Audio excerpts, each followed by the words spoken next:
Ya, ahora yo creo que estamos, ¿ah? Ahora sí Muy que sí, bien. como es. ¿Mm? Oficialmente, muy buenos días a todos y a todas. Bienvenidos y bienvenidas a este espacio que hemos llamado coloquio. La verdad que es una excusa para conectarnos, para encontrarnos, para poder compartir de temas que nos realzan, nos enriquecen, ¿no es cierto? Sobre todo si viene de el talante de las personas que aquí están y que nos han visitado. Hoy día tenemos la invitación, que nos aceptó la invitación, Edgardo Riveros. Edgardo, para presentarlo y ustedes lo puedan conocer, es coordinador internacional de Focusing de Nueva York, fundador del Instituto Focusing Chile también. Ha sido discípulo de Eugene Yandlin desde 1975, donde entre ambos se ha forjado una gran amistad. Es traductor de los dos más importantes libros de la obra de Eugene Yandlin, también pionero en América Latina del pensamiento de Yandlin, profesor de la Universidad Adolfo Ibáñez por 15 años, es miembro también del equipo de profesores de certificación internacional desde el año 2016, llamado WICLON, dependiente del Instituto Focusing Internacional de Nueva York. También ha publicado aproximadamente 7 libros sobre focusing. Ha sido organizador del encuentro WICLON, el más importante encuentro internacional que existe para todos aquellos que practican focusing en Chile en esa oportunidad en el año 2019. Y últimamente organizador de el llamado Focusing Sin Fronteras durante este año 2020, como una manera de acompañar a la comunidad Focusing de América Latina a través de la Escuela Continental de Focusing en Español. Ahí tenemos entonces a don Edgardo Rivero. Bienvenido, Edgardo. Muchas gracias también por aceptar nuestra invitación y por tu generosidad de compartir tus conocimientos, tu experiencia y también explicarnos de qué se trata este maravilloso mundo para nosotros que ya lo hemos conocido, de el focusing. Y para eso me gustaría preguntarte por el fundador, ¿no es cierto?, quien ha sido el creador, el gran constructor de este tremendo modelo focusing que se llamó Eugene Yandlin. ¿Quién fue entonces Edgardo Eugene Yandlin, para que lo conozcamos nosotros? Bueno, mucho gusto, muchas gracias por la invitación que me has hecho, Víctor. Un gusto estar con estudiantes de la Universidad Autónoma de Chile. Eh, y bueno, partamos inmediatamente con nuestro diálogo, con mucho gusto. La pregunta es maravillosa. ¿Quién fue Eugene Yandlin? Eugene Yandlin, digamos, acaba de dejarnos en este mundo, digamos, hace ya 3 años. Él nació en 1926 y murió en el 2017. Murió un 1 de mayo y nació, digamos, un día de Navidad del año 26. Es muy significativo todas esas cosas para mí, por lo menos. Lo importante, digamos, es saber que Eugene Yandlin fue un gran filósofo y al mismo tiempo un gran terapeuta. Una combinación de dos disciplinas que no han sido nunca muy fáciles de combinar. A excepción de Nietzsche, que fue el único que hizo alguna psicoterapia siendo filósofo, y nada menos que a Freud, no tenemos otra, digamos, combinación como esa. Eugene Yandlin es un descendiente de judío que vivieron, digamos, toda la persecución nazi en el año 38, cuando los nazis tomaron pacíficamente Austria. Bueno, él, por lo tanto, nació en Viena y llegó a Estados Unidos con una gran peripecia en que la familia tuvo que huir para poder, digamos, lograr sobrevivir al Holocausto. Y tenemos que nuestro amigo Eugene Yandlin llega a Estados Unidos un 13 de enero del año 1938, digamos del año 39, perdón.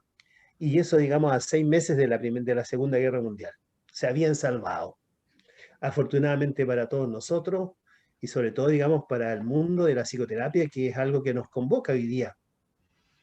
Eugene Gendlin, por lo tanto, llega a ser un terapeuta porque siendo un filósofo ya de corte muy humanista, el maestro Carl Rogers lo invita a participar en su grupo de investigadores.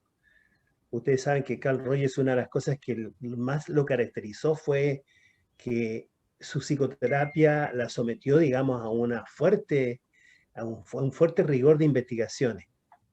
Eso hizo que el enfoque sobreviviera hasta ahora. Y bueno, y él entonces contrató de muchos filósofos, le gustó, digamos, Eugene Gendlin. Eugene Gendlin tenía en ese tiempo, en el año 58, estaba como casi cercano a los 30 años. Y se convierte en un gran terapeuta. Él aprende de Carl Rogers sobre todo el arte de escuchar, el arte de la empatía, ¿no es cierto? Y en estas investigaciones, por eso que es interesante la pregunta, en estas investigaciones que comienzan a tener con Carl Rogers, él se convierte en un gran terapeuta, digamos, nuestro amigo Eugene Gendlin. Y al mismo tiempo que se convierte en un gran terapeuta, se convierte en un investigador. Entonces, aquí viene, digamos, lo interesante, cómo se origina esta gran disciplina conocida hoy día como el focusing. Carl Rogers le encomienda especialmente que pueda él investigar o explicar por qué la empatía produce cambio. Cosa que, digamos, cosa que a nadie se le había ocurrido hasta ese momento, porque ustedes saben que Carl Rogers fue el que llevó la empatía a la psicoterapia. Y después nunca más se usó, aparte de estar en el enfoque, digamos. Generalmente la gente cree que la empatía es solamente útil para establecer rapport, una buena relación. Pero vamos a ver, ojalá dentro de nuestra conversación de hoy, dejar en claro este tema de por qué la empatía produce cambio. Bueno, y Eugene Gendlin entonces comienza a ser un gran investigador y empieza, digamos, publica su primer libro filosófico que corresponde, digamos, a un cambio de paradigma ya en ese momento. Estamos hablando del año 62. Y ese libro se llamó El vivenciar y la creación del significado. Un libro filosófico, eminentemente filosófico, por lo tanto, ya un poquito difícil de comprender, ¿eh? Porque ustedes saben, los filósofos son muy rigurosos en el lenguaje. Bueno, y allí aparece dos cositas muy importantes que son trascendentes. Él descubre y plantea de que la simbolización humana es preconceptual, es experiencial. Es decir, que nosotros construimos nuestros símbolos, nuestro lenguaje, a través, digamos, de los sentimientos que ya traen nombre por una implicación que hace el cuerpo. Eso, ahí hay una tremenda ya cosa distinta. Y él descubre entonces una cosa muy importante, que estos sentimientos que nosotros tenemos no son solamente vivencias profundas, de tipo, digamos, subjetivo solamente, sino que tienen digamos, un elemento cognitivo y también tienen un elemento contextual. Esas dos cosas, y sobre todo la unión símbolo y sentimiento, ese enlace que hasta entonces no se había hecho nunca en la historia de la filosofía, se logra hacer. Pero un libro que queda en general pasa bastante inadvertido, ¿eh? Para la época, siendo una época tan convulsa como era la de los años 60 y tan creativa como fue. En todo caso, Gendlin, digamos, siendo ya muy buen terapeuta, escribe un artículo maravilloso en que aplica esta teoría del experienciar o esta teoría del vivenciar, lo aplica, digamos, a la psicoterapia. Y ahí tenemos nosotros el primer regalo que nos hace a los terapeutas. Ese libro, esa digamos, obra se llamó Una teoría del cambio de la personalidad, que fue, digamos, lo que a mí me convocó también en el año 73, justamente, a hacer mi tesis sobre Gendlin, cuando yo estaba por titularme de psicólogo. Pero hablando de Gendlin, no quiero que perdamos el hilo, él, digamos, al publicar este tremendo artículo que se llamó La teoría, es la primera y única teoría que existe filosófica respecto al cambio, digámoslo entre paréntesis, ¿ah? Y lo interesante, digamos, es que ahí él explica por qué la empatía produce cambio. Y explica, digamos, por qué el cambio ocurre primero y después ocurre el insight. Es decir, al revés de lo que toda la psicoterapia hasta ahora piensan, que primero cambia la percepción y después cambiamos nosotros. No, Gendlin descubre lo contrario. Primero cambiamos internamente todo nuestro proceso de sentimientos y resignificaciones y como consecuencia de ese cambio ocurre el cambio de percepción o el cambio o el insight, como él le llamó. Bueno, no le llamó él, fue fácilmente, eso lo hizo más bien Peirce, él fue el que más habló del insight, como una toma de conciencia, el awareness. Bueno, Eugene Gendlin entonces comienza a avanzar en sus investigaciones, todavía no es conocido, o sea, él realmente llega a ser conocido, fíjense ustedes, en el año 69, con una palabrita mágica que él llamó la felt sense, la sensación sentida, que fue así como se tradujo por los españoles sobre todo, cuando en realidad tiene más un significado distinto, se llama como el significado sentido, felt sense. El significado sentido es aquello que está dentro de nosotros, dentro del cuerpo. ¿Se han fijado ustedes que uno dice, tengo la sensación de que va a pasar algo hoy día? O usted dice, siempre nosotros decimos, yo sabía, yo tenía esta extraña sensación, yo sabía que esto iba a pasar. Ya. Bueno, eso es lo que estamos ya entrando un poquitito en el concepto central del focusing, ¿no? Y después de esto, digamos, Gene Gendlin se vuelve de pronto famoso porque publica un libro que se llama Focusing en el año 80. O sea, estamos hablando ya de bastante más tiempo posterior. O sea, que la gente llega a conocer a Eugene Gendlin por este libro. Este libro es tan famoso porque es un libro práctico. Es un libro en que él, pensando en los pacientes más positivos que tuvo, él dijo a la gente, puede hacer este acto de ponerle atención a lo que siente.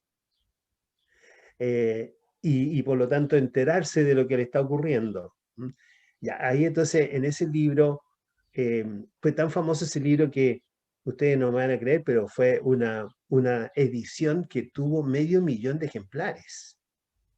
Estamos hablando de muchísimos libros. Si ustedes piensan, los buenos escritores al principio cuando parten con 1.000, 8.000 copias o ejemplares. Bueno, aquí digamos tenemos 500.000. fue un boom. Y allí Eugene Gendlin se llega a conocer. Se conoce como el creador del focusing. Pero él, yo quiero ser muy, muy claro, él más que crear el focusing solamente, él crea antes la teoría que hace posible el focusing, que es la teoría del experienciar, justamente, de cómo nosotros estamos permanentemente en interacción entre lo que sentimos y el nombre que le ponemos a las cosas que estamos sintiendo. Bueno, eso, digamos, trae como consecuencia que la comunidad de psicoterapia en el mundo comienza a poner la atención en Gendlin, sobre todo, digamos, en Europa y en Estados Unidos. También eso pasa en Japón. Pero no pasa, fíjate, en nuestros países. ¿Por qué no pasa? Uno, por la barrera del idioma, que es digamos, particularmente difícil comprenderlo, porque además de estar en idioma extranjero, sobre todo en inglés, está escrito con una mentalidad, obviamente, de fenomenólogo, de una persona que escribe. Si ustedes leen a los fenomenólogos, ¿no es cierto? Como que los encontramos siempre difíciles de leer, a Merleau-Ponty, por ejemplo, a Husserl, al mismo Heidegger, que tiene gran parte de la fenomenología, nosotros lo sentimos difícil de entender. Entonces aquí hay una doble barrera, por lo cual nosotros no lo conocimos mucho, que fue, digamos, la barrera lingüística, idiomática y la barrera paradigmática, porque nosotros estamos todos en Occidente acostumbrados a pensar que primero viene el cambio de percepción, primero yo pienso y después existo, según Descartes, ¿no? Y aquí la cosa es al revés, primero yo siento y después encuentro, digamos, una nueva identidad. Entonces, Jim Gendrin es un filósofo revolucionario, más allá de que revoluciona la psicoterapia, también revoluciona la filosofía. Y, y bueno, simplemente para hacerlo corta, no extendernos mucho, pero sí ya dejar claro algunos conceptos, Gendrin entonces se da a conocer mundialmente y empieza a recibir muchos premios, muchos reconocimientos. Por ejemplo, a nadie le podría, o sea, a mucha gente le puede sorprender de que en realidad el primer premio venga de la APA, nada menos, de la Asociación Americana de Psicoterapia. Ellos le dan una tremenda distinción porque él fundó el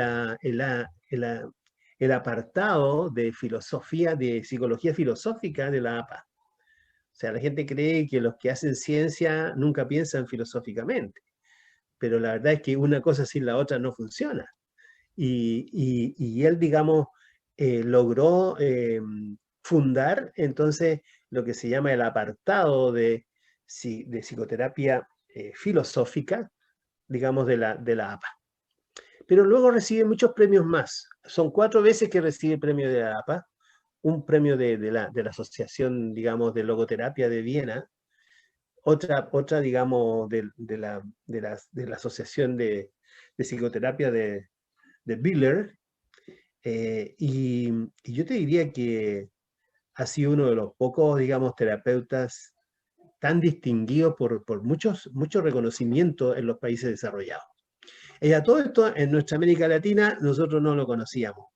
Y a mí, haciendo yo mi tesis en el año 73, comencé a hacer la tesis, y yo estaba muy influido por el pensamiento de Carl Rogers, porque de alguna manera daba respuesta a mis grandes inclinaciones humanistas.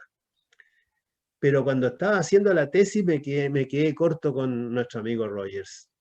Y justamente me llegó a mis manos, por estas cosas de la vida, un amigo viaja, la mamá de este amigo viaja a Estados Unidos. En ese tiempo ir a Estados Unidos era como ir a la luna. Y yo le encargo que por favor traiga lo último de Rogers, y en ese libro que trae, que era lo último de Rogers, era una compilación de muchos autores. Se llamaba The New Directions in Client-Centered Therapy. Nuevas direcciones en la psicoterapia centrada en la persona. Y ahí entonces estaba un artículo que a mí me llegó así y me transformó completamente. Digamos, se llamaba justamente Una teoría del cambio de personalidad. Y ahí estaban todas las respuestas a mi pregunta. Mi pregunta era, ¿qué clase de lenguaje se debe usar para producir cambios? Y ahí estaba la respuesta. Él decía la empatía. ¿Y por qué la empatía? Porque la empatía justamente lo que hace es completar lo que yo estoy sintiendo o presintiendo ya. ¿Se han fijado ustedes que uno muchas veces dice, no sé, ¿por qué ando raro hoy día? El ánimo no está claro. Y alguien que te escucha bien dice, pareciera que estás desanimado por tal cosa. Eso, no me había dado cuenta. ¿Ve? Eso, digamos que cuando uno dice eso es lo que ocurre, de que el fenómeno de construcción del significado que está ocurriendo en nuestros sentimientos, fruto de una implicación corporal, eso se complementa con la empatía, que todavía estamos a un nivel implícito. Y cuando ya eso se completa, entonces emerge a un nivel explícito y uno dice, sí, eso es. Y por lo tanto, nuestro amigo Jim Gendlin, digamos, aplica esto también a la investigación, por ejemplo, a cómo poder crear nuevas ideas, cómo descubrir nuestras ideas. Y se da cuenta que la sensación sentida es muy poderosa para la creatividad, para la clarificación de lo que nosotros sentimos respecto al mundo, a las personas. Y bueno, allí Jim Gendlin, digamos, crea lo que se llama el TAE, que es pensando desde el borde, que es una metodología muy similar al focusing. Pero yo diría que Jim Gendlin es conocido por el focusing. Y por lo tanto, él muere, digamos, en realidad reconocidísimo en el mundo por el mundo del focusing, que, como vuelvo a insistir, aparece 15 años después, el focusing, de la teoría del experiencial que da origen. Es como lo que le pasó a Einstein. Él, digamos, escribió la teoría de la relatividad en el año 1905, pero la aplica en la energía de los fotones y por eso logra el no en el año 21. Aquí pasa un poquito similar. Él digamos, primero crea la teoría y después ve una aplicación que esto se hace justamente en el cambio de personalidad. Yo diría que eso es Gendlin, eso es básicamente lo que él hizo, pero su obra, es decir, él debe tener unos 7 libros realmente importantes. El primero fue el Vivenciar y la creación del significado. Luego tiene, digamos, un libro que se llama el FOT, que es cómo se aplica el focusing por cualquier terapeuta, aun cuando no se haga, no se convierta a la filosofía del focusing, sino que lo aplique dentro de su propio enfoque.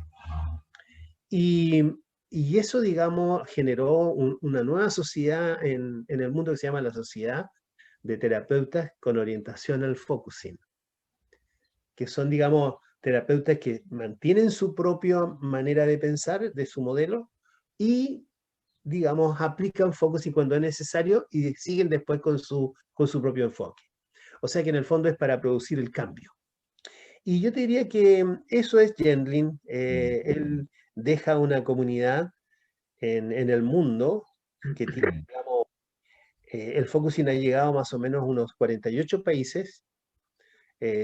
Su obra se ha traducido a 20 idiomas y al mismo tiempo Gendlin, digamos, muere en el año 2017, dejando, digamos, una organización mundial que se da por los coordinadores. Somos en el mundo 280, digamos, coordinadores. Y los coordinadores somos los que tenemos licencia para poder certificar los entrenamientos. Y entre ellos, digamos, aquí estamos también con una coordinadora nueva recién, que es Gabriela Rivero, que yo el privilegio de ser mi hija, y se las presento también a esta gran audiencia que tenemos hoy día, en que una persona representa a todos. Y para mí es muy valioso poder tener un diálogo, ojalá, con Ítalo y que él haga las preguntas también que necesite.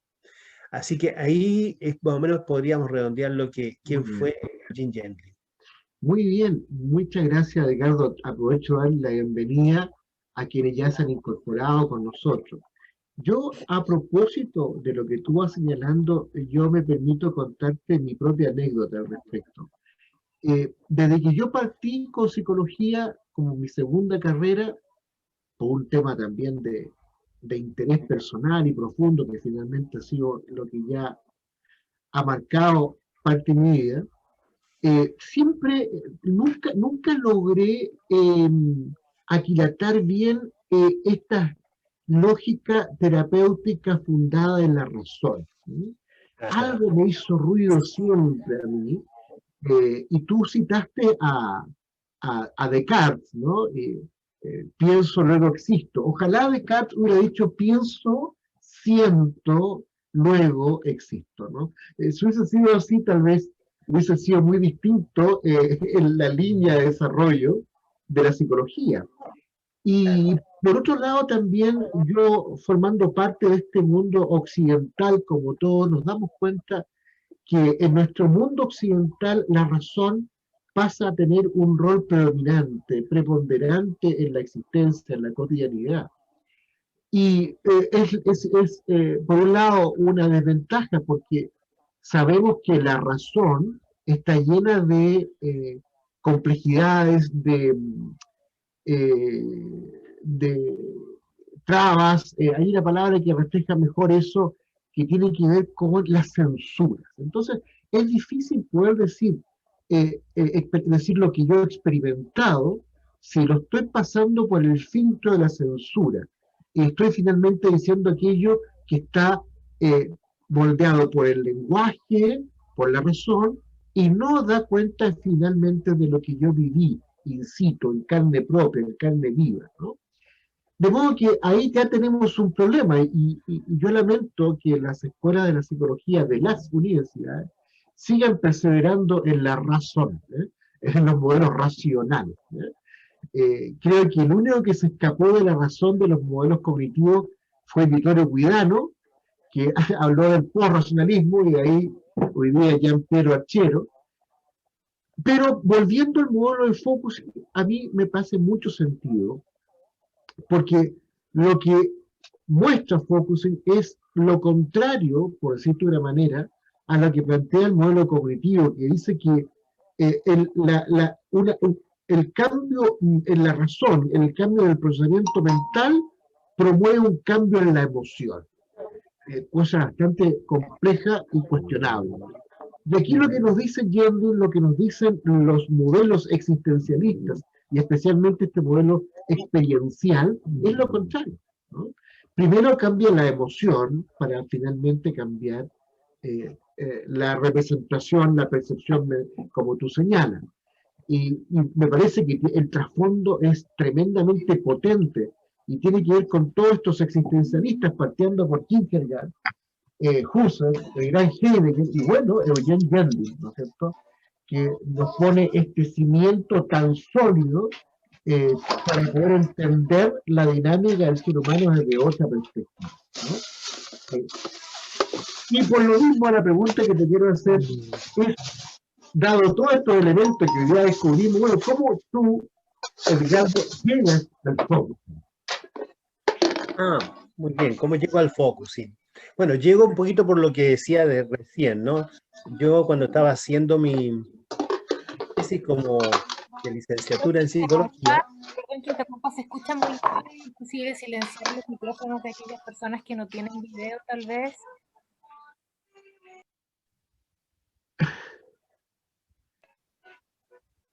¿Ahí sí? ¿Ahí se escucha? Hay un poquito de ruido, pero bueno, ahí desconecté yo un micrófono abierto, ¿ya? Muy bien. Sí, sí.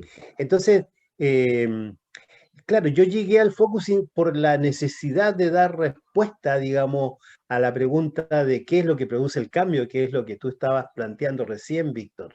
Es decir, yo tenía la intuición de que había algo más que la razón, había algo más que la palabra racional, lógica.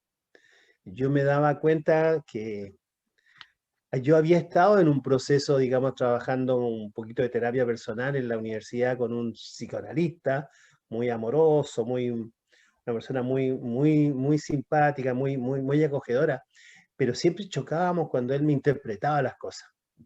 Es decir, cuando yo le decía, es que a mí me pasa esto, no es eso lo que te pasa es esto otro. Entonces, ahí yo decía, no, pero ¿cómo él va a decir lo que a mí me pasa? Eso es una explicación de lo que a mí me pasa, pero lo que a mí me pasa no es eso. Y ahí empecé yo a darme cuenta que en realidad faltaba como una interacción con el paciente o con el cliente que fuera como más amigable, no en el sentido del trato, sino que en la misma metodología de trabajo.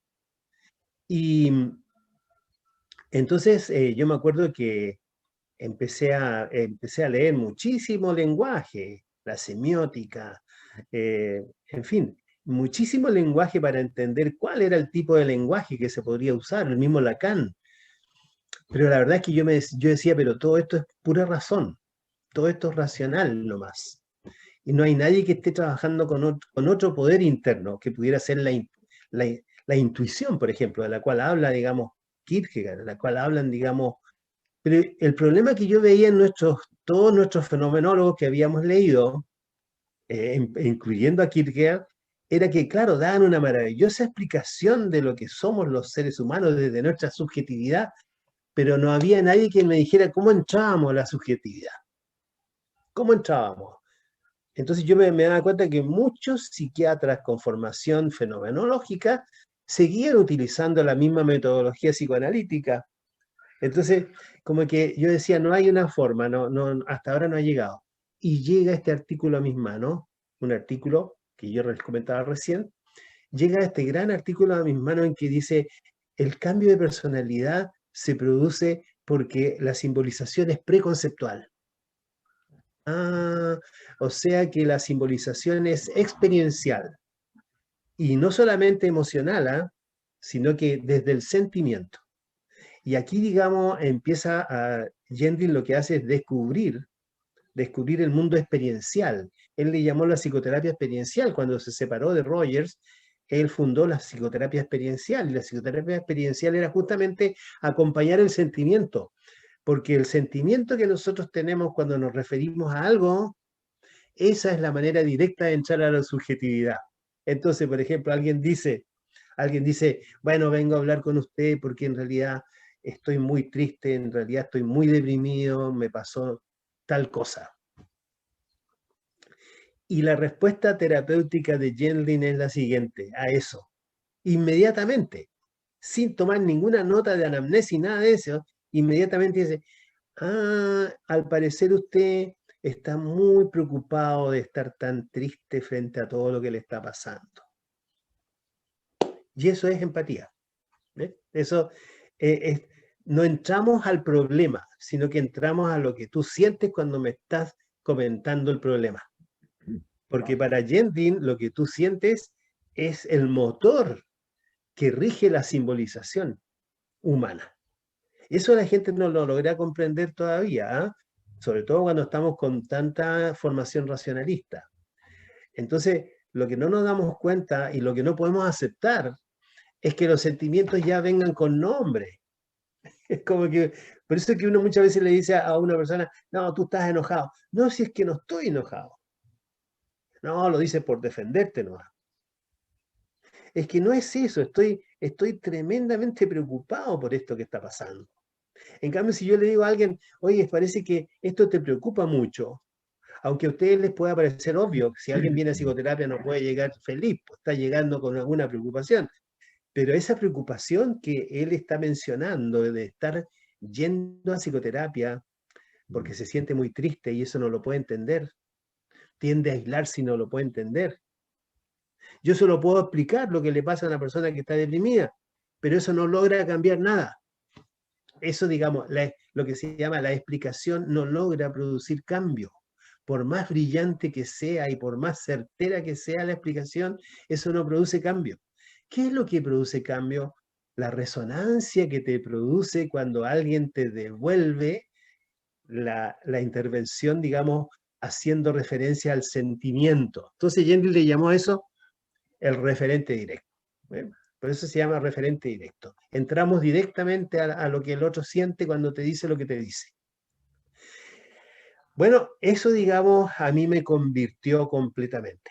Yo por fin sentí que había encontrado mi camino porque yo había buscado mucho durante la carrera de psicología. De hecho, estaba en el año 73 yo terminando la carrera porque yo había entrado en el 70, pero yo quería salir rápido de la carrera porque en realidad yo no encontraba ninguna respuesta a lo que yo estaba buscando. Y lo encontré, fíjate, al momento en que hago la tesis. Pasa esto y obviamente le escribo a Gendlin a los pocos meses fue un éxito la tesis, entre paréntesis, ¿eh? Los mismos cognitivos conductuales que en ese tiempo eran conductistas, ellos mismos me felicitaron porque había sido todo un hallazgo esto de encontrar un autor que ellos no estaban de acuerdo, pero que da una explicación muy interesante sobre el tema. Así que yo le escribí a Gendlin y de ahí comenzó primero una relación epistolar de mucho tiempo y después ya no pude más de poder pensar en ir a conocerlo. Y como me fue muy bien en la psicoterapia, empecé a tener mucho éxito, atendiendo muchos pacientes muy rápido, pero eso es lo que tiene, digamos, el foco tiene que es muy rápido, es muy efectivo en el cambio. Ya vamos a hablar de eso seguramente, pero lo interesante es que eso a mí me llevó a ir a conocer a Gendlin en el año 89, estaba cayendo el muro de Berlín en ese tiempo, y tuvimos una entrevista que él me había concedido de 1 hora, pero estuvimos 7 horas conversando. Fue un encuentro en realidad. Y de allí para adelante, cada vez que yo iba a Estados Unidos iba a verlo a él, porque era una forma de poder estar en una relación muy, muy profunda. Yo todavía no lo podía creer que podía tener una relación tan profunda con un hombre tan famoso, y él era una persona muy sencilla, tremendamente sencilla, simpático, muy bueno para el humor. Uno diría, ¿cómo un filósofo tan riguroso como este puede tener tan buen sentido del humor? Extraordinario. realmente. Hasta uno lo puede ver en sus libros, como él habla muy, en forma muy divertida, desafía cosas. Así que así fue como yo llegué y nunca más he podido dejarlo, porque cada vez que leo a Gendlin las nuevas cosas, más sentido me hace, más explicaciones me da. Piensen ustedes que el focusing, digamos, y la teoría refieren a muchos temas que ya los vamos a conversar seguramente en la conversación de hoy. Sí, fíjate, y bueno, lo que tú vas contando en relación a tu experiencia también deja entrever muchos tecnicismos que tienen una profundidad bastante amplia que se enraiza en la filosofía. Particularmente es interesante lo que tú planteas cuando dices que la simbolización es preconceptual, algo cercano, ¿no es cierto?, relacionado, yo lo leí en Heidegger, y realmente es un tema, digamos que totalmente fuera de lo que nosotros entendemos del mundo de la racionalidad. Cómo la persona antes, mira, no lo quiero explicar yo, pero ya es un tecnicismo profundo que marca como sello distintivo el tema del focus. También yo quiero destacar algo que parece ser tan simple, ¿no es cierto?, que viene del humanismo, que es el reflejo, que es la empatía, pero que se constituyen en canales tan señeros para poder entrar en la problemática del otro, ¿no? Eh, Tú hablas de resonancia, ¿no es cierto?, haciendo referencia al sentimiento, básicamente, lo que después llaman referente directo, ¿no? Eh, y esta resonancia y este reflejo, para situarlo en ese plano, se transforma para mí en un canal importante de llegada de un terapeuta que es parte de un mundo tan distinto, a entrar al mundo psíquico del otro. Y acompañado esto con algo que es tan difícil y tan lejano en el mundo de hoy. Eso lo llamamos la empatía, ¿no? De cómo somos capaces de implicarnos en la experiencia del otro para poder desde allí, ¿no es cierto?, caminar junto a él o ella en razón a lo que le ocurre, en razón a lo que vive.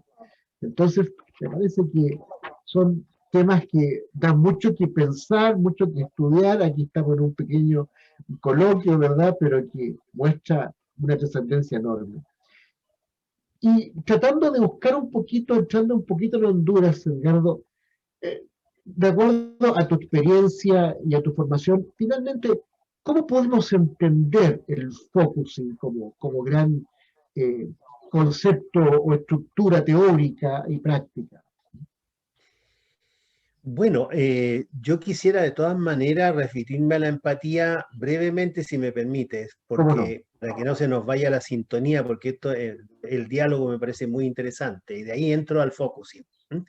La empatía, digamos, es algo hoy en día muy conocido, y también diría yo mal conocido, porque la gente todavía confunde la empatía con la permisividad, o la empatía con la simpatía, ¿cierto?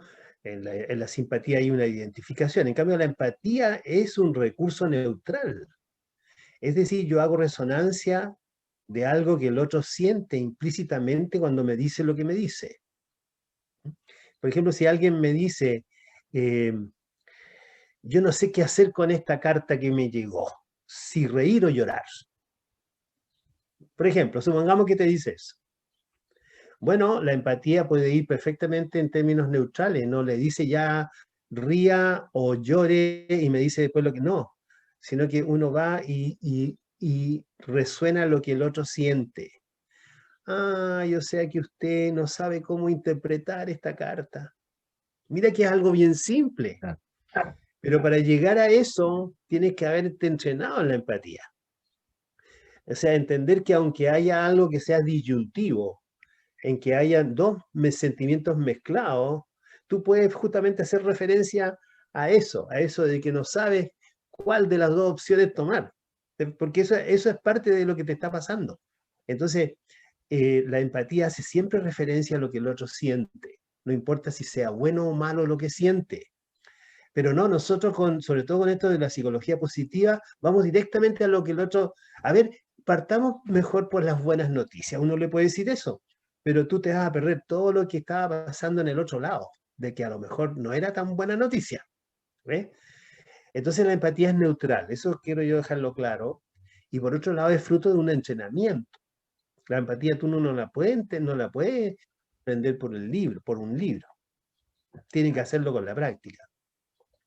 Pero también quiero decirle una cosa para no desviarnos mucho de la conversación, que la empatía es una gran habilidad que la especie tuvo en la etapa evolutiva, porque nadie estaría en desacuerdo. El siguiente fenómeno: dígame usted una madre campesina, o una madre indígena, o una madre sin ninguna educación. ¿Cómo es posible que capte tan bien lo que le pasa a su bebé? ¿Cómo es que ella sabe lo que siente cuando el otro no tiene la posibilidad de explicarle lo que le pasa?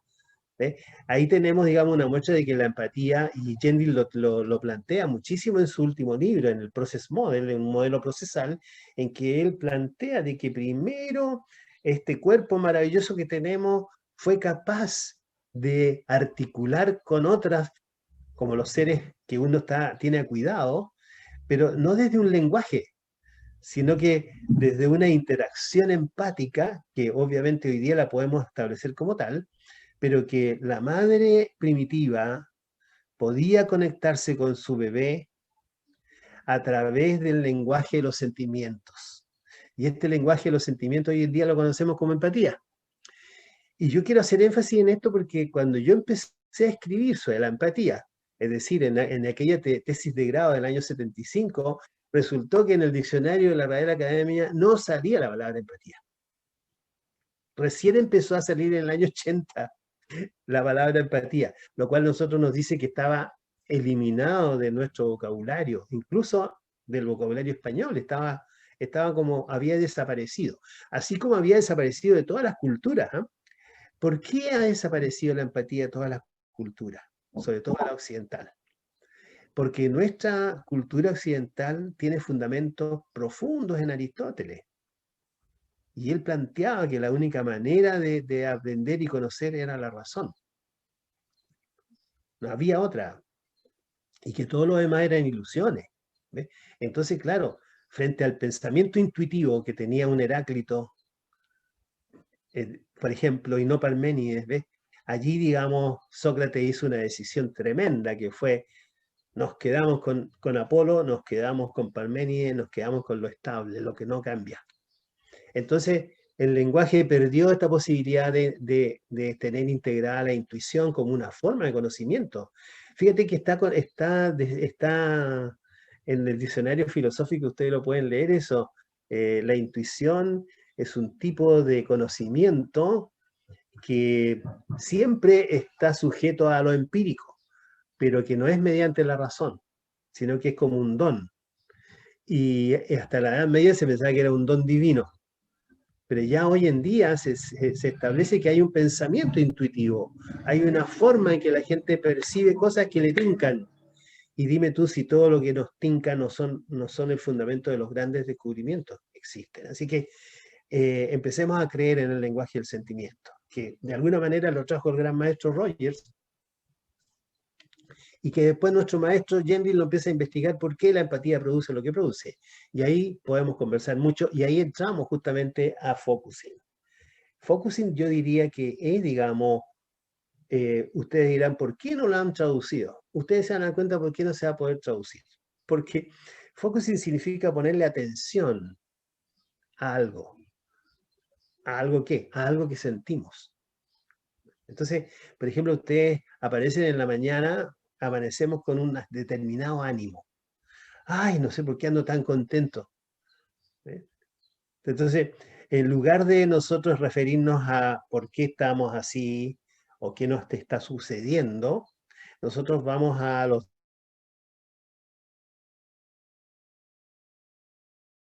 explicaciones, eso es lo que quiero decir. El punto es que nosotros nos podemos referir directamente a lo que sentimos. Y eso es lo primero del focusing. El focusing, digamos, tú puedes tener una interacción con tu cuerpo. ponerle atención a lo que tú estás sintiendo, pero sin juzgarlo. ¿Ves? Si tú comienzas a tener una propia autoempatía, comienzas a ver exactamente lo que estás sintiendo. Entonces, focusing es, digamos, ponerle atención a un algo que bloquea o que está bloqueando nuestro sentir. Y díganme ustedes si eso no es lo que le pasa al paciente cuando está con un problema psicológico. Está lidiando con un algo que no comprende y un algo que lo domina y un algo que se impone. La persona dice, no sé por qué, pero terminé peleando igual como siempre. No sé qué pasó. Me bajó la ira, me bajó la rabia y eché a perder toda la relación. Digamos entonces que focusing es, digamos, ponerle atención a lo que el otro siente en el aquí y ahora. Y si el paciente trae un determinado problema, ya no nos fijamos en el problema, sino que nos fijamos en el proceso que está creando la significación de ese problema. Y ese proceso es vivo en el otro. El maestro Roger le llamó el proceso de sentimiento. Pero Jin después eso lo va cambiando, el proceso de sentimiento cambia a referente directo y después cambia a sensación sentida. Es decir, es una organización, fíjate, la sensación sentida sería una organización de sentimientos y significados que nosotros tenemos frente a una persona o frente a una situación. Bueno, ustedes dirán, ¿qué es eso? Todo lo que yo dije, ¿qué es eso? Bueno, es lo tan simple cuando tú dices, oye, ¿qué tal? ¿Cómo está la pega? Te hacen esa pregunta. ¿Y tú cómo es que te refieres a la pega? Ah, porque tienes una sensación sentida, determinada respecto a tu trabajo, a tu jefe, a tus colegas. ¿Ves? Tú tienes una sensación. Dice, mira, bien en general, ¿ah? Bien en general, o mal, ¿sabes? Definitivamente mal. Ahora ya nos están exigiendo esto. ¿Ves? Uno inmediatamente va a la queja. Entonces, focusing es ponerle atención a un proceso que está ocurriendo en el cuerpo, que es preconceptual y que por el hecho de ponerle atención y el terapeuta está contigo, mediante la empatía, este proceso empieza a salir afuera, empieza a moverse. Jenny le llama así, empieza a moverse. Pero no es que salga, no es que se mueva para que el otro se dé cuenta de lo que le pasa. No, se mueve para desbloquearse y con eso tú te das cuenta perfectamente lo que era, lo que te estaba pasando. Entonces, focusing es ponerle atención a un sentimiento o proceso que está ocurriendo en el aquí y ahora en el cuerpo del otro. O sea que esto es un enfoque bastante más corporal, mucho más de sentimiento, de vivencias, que de razón. Ahora, no estamos descartando la razón, ¿eh? La razón nos ayuda mucho a complementar este hallazgo que la intuición va haciendo mediante el lenguaje empático. Entonces, a mí me ocurrió algo muy significativo, se los puedo compartir. Es decir, yo empecé a hacer psicoterapia experiencial al principio, una vez que me titulé, empecé a hacer psicoterapia. En realidad, lo que yo estaba haciendo era focusing con los ojos abiertos, pero yo no sabía. Cuando fui a ver a Gendry en el año 89, ahí me enteré que el focusing había sido descubierto hacía 9 años y yo no lo sabía. Estábamos en un aislamiento total nosotros aquí en Chile. Pero yo me di cuenta que lo que era el focusing era hacer psicoterapia experiencial, pero con los ojos cerrados. Y claro, con los ojos cerrados se ve mucho más, pues. Claro, es la gran, digamos, es uno, por ejemplo, dice, sí, y eso es una cosita que se lo podemos invitar a Ítala que lo haga cuando quiera. Por ejemplo, tú dices, ¿voy o no voy a esta cuestión? ¿Voy a esta reunión o no voy? O, ¿qué le debería decir a esta persona antes de encontrarte con ella? Bueno, tú puedes hacer lo que se llama una pausa. Cierra los ojos, respira profundo y acompaña eso que estás sintiendo y va a aparecer una imagen. Entonces, Jendrin descubrió que el cuerpo crea imágenes, que el cuerpo habla con imágenes. Entonces, él descubrió que los sueños no son lo que Freud decía, que eran, digamos, producto, digamos, de nuestros conflictos. No, un sueño es justamente el lenguaje que el cuerpo tiene frente a ciertas sensaciones que logra completar. ¿Ves? Entonces uno sueña cosas que finalmente pueden terminar en pesadillas.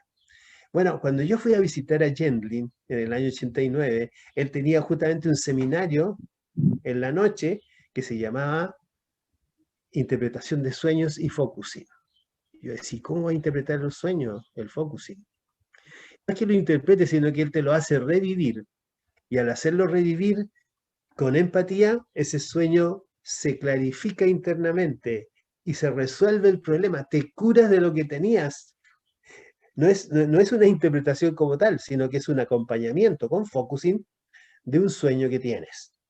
Entonces, ¿qué es lo que se acompaña? A la sensación sentida. No se acompaña a un conflicto determinado, sino que se acompaña a la sensación sentida. Y cuando tú le acompañas a la sensación sentida, el sueño empieza a cambiar. Porque claro, el transcurso y la narrativa van dando lugar a un cambio. Entonces, primero ocurre un cambio en el cuerpo y después viene el cambio de percepción. El focusing, por lo tanto, es una intervención a ojos cerrados por parte del cliente, que uno lo acompaña como focuser, como focalizador, uno lo acompaña. Hay que tener un entrenamiento en focusing para poder hacer eso. Entonces tú al acompañar, el otro cambia y después conversamos cómo es que cambió. ¿Ve? Pero no es ni siquiera necesario conversar, porque la palabra no aclara nada. Ese es el punto. Las palabras solamente complementan, en la medida en que fuera empático, complementa el proceso de sentimientos que el otro tiene bloqueado. Entonces, para ir nuevamente a la pregunta, que es interesante, Víctor, que podamos ir nuevamente a la misma pregunta. ¿Qué es el focusing entonces? El focusing es ponerle atención a algo que está ocurriendo internamente en nuestro cuerpo y que nos tiene, digamos, una disyuntiva de querer saber de qué se trata.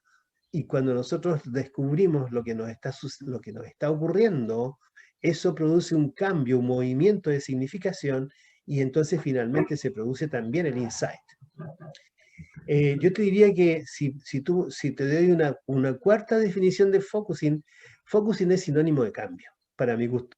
Focusing, digamos, es ir a la parte que está bloqueada, inmediatamente, digamos, producir la remoción, que no la hace uno, sino que la hace el propio cuerpo.